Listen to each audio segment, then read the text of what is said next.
الدرس 29 سبعة يظلهم الله في ظله يوم لا ظل إلا ظله. الحمد لله رب العالمين، والصلاة والسلام على أشرف الأنبياء والمرسلين وعلى آله وصحبه أجمعين، أما بعد.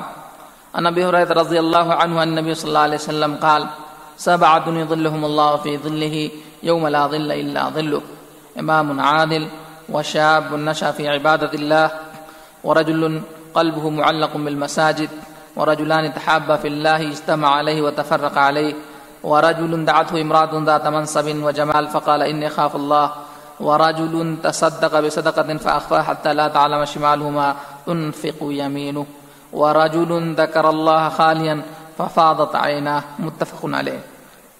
معزز حاضرین، آج کا موضوع ہے حدیث کا ایک ٹکڑا، سبعۃ یظلھم اللہ فی ظلہ یوم لا ظل الا ظلہ، کہ اللہ تعالیٰ 7 آدمیوں کو اپنے سائے میں جگہ دے گا اس دن جس دن اس کے سائے کے علاوہ کوئی سایہ نہ ہوگا.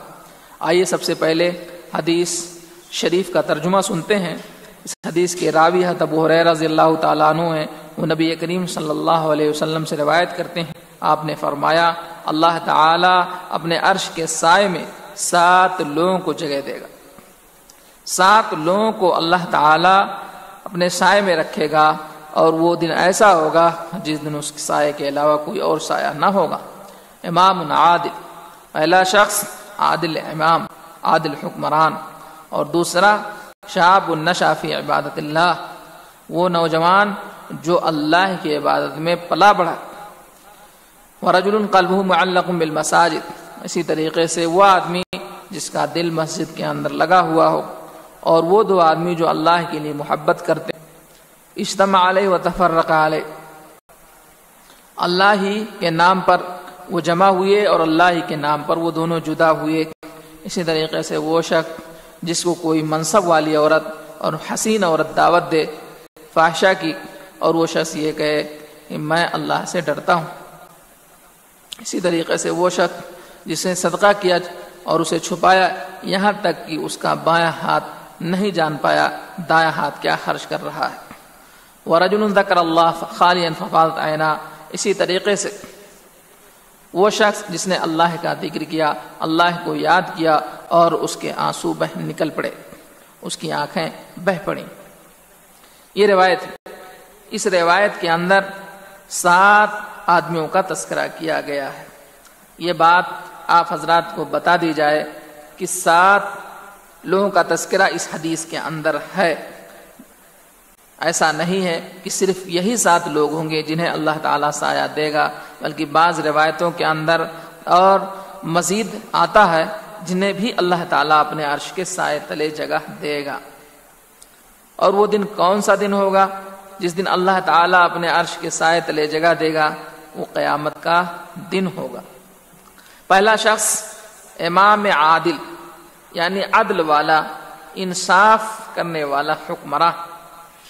آپ دیکھیے، اللہ تعالیٰ جس کو حکمرانی دیتا ہے یا جس کو اللہ تعالیٰ منصب دیتا ہے، وہ شخص حکمران ہوتا ہے یا قاضی ہوتا ہے، جج ہوتا ہے یا وزیر ہوتا ہے.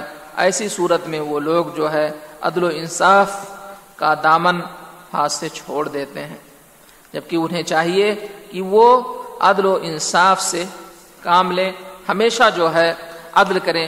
اللہ تبارک و تعالی قرآن کریم کے اندر عدل اور احسان کا حکم دیتا ہے. ان اللہ یامر بالعدل والاحسان وایتاء ذی القربى وینہی عن الفحشاء والمنکر والبغی. بے شک اللہ تعالی تمہیں عدل، انصاف کا اور احسان کرنے کا حکم دیتا ہے، اسی طریقے سے قریبی رشتہ داروں کو دینے کا، اور اللہ تعالیٰ تمہیں بے حیائیوں سے اور منکر چیزوں سے روکتا ہے. پیارے نبی جناب محمد رسول اللہ صلی اللہ علیہ وسلم نے فرمایا اتقوا اللہ وعدلوا بین اولادکم، کہ اے لوگو اللہ سے ڈرو اور اپنے اولاد کے درمیان عدل و انصاف سے کام لو. اسی طریقے سے عدل و انصاف جو کرتے ہیں ان کے بارے میں ایک اور حدیث ہے، ان المقسطین عند اللہ علی منابر من نور عن یمین الرحمن، کہ بے شک وہ لوگ جو عدل و انصاف سے کام لیتے ہیں وہ قیامت کے دن وہ اللہ کے پاس وہ انہیں عزت دی جائے گی کہ نور کے ممبر ہوں گے، اور وہ لوگ ان نور کے ممبروں کے اوپر ہوں گے۔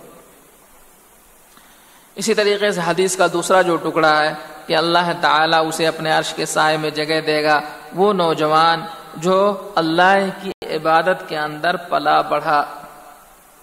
اس کا مطلب یہ ہے کہ اگر شخص کوئی آدمی نوجوانی کے اندر اللہ کی عبادت کی طرف راغب ہوتا ہے اور وہ شخص جب اس کے اندر طاقت بھی ہوتی ہے، قوت بھی ہوتی ہے اور فتنے میں مبتلا ہونے کا اندیشہ زیادہ ہوتا ہے، اس کے اندر شہوت بھی زیادہ ہوتی ہے، ایسے موقع پر وہ اللہ کی عبادت کے اندر لگا ہوتا ہے، نماز پڑھتا ہے اور دیگر جو اللہ کی عبادت ہیں اسے وہ انجام دیتا ہے، تو ایسے شخص کا مقام و مرتبہ اللہ تعالیٰ کے نزدیک بہت ہی بلند ہے۔